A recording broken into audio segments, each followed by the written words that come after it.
Have you ever felt remorse due to something that happened in the past, or held a grudge against someone?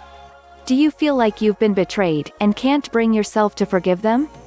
All of us have felt this at one point in our lives. Negative thoughts surround us every once in a while, but scientists are discovering that these thoughts don't only harm your mental health, but also your physical health.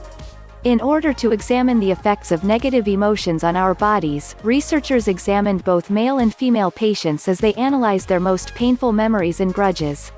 During the examination, they paid attention to blood pressure, heart rate, muscular tension and sweat gland activity. Then, the patients were invited to imagine themselves forgiving the people that caused the negative emotions.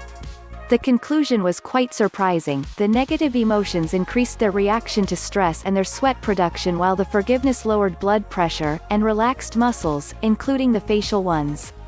According to Dr. Stephen Standiford, head of surgery at the Cancer Treatment Centers of America, the lack of forgiveness can have the same effects as a disease. He insists that refusing to forgive people that wrong them makes people sick, and keeps them that way.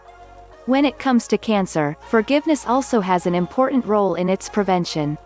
Dr. Michael Berry, author of the book, The Forgiveness Project, estimates that 61% of cancer patients have forgiveness-related problems.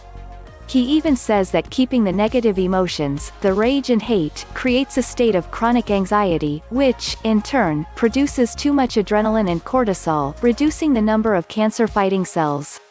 A study published in the Journal of Behavioral Medicine shows that a person who forgives easily feels better both subjectively and psychologically. In other studies, forgiveness was linked to improved physical symptoms, less medication, better sleep quality, less fatigue, and less psychosomatic problems. Furthermore, forgiveness can protect your heart. A study published in the American Journal of Cardiology discovered that rage and other negative emotions are toxic for your heart, while forgiveness protects it. As you can see, the list of benefits that you can get by forgiving people is very long. But if forgiveness causes such an impact on our life, why don't we forgive more often?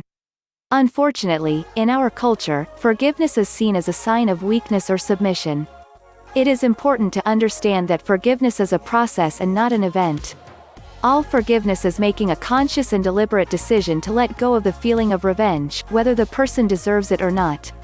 If you're still mad at someone, and haven't been able to forgive them yet, think about that decision some more. If you're still having a hard time, you might need to seek out a specialist.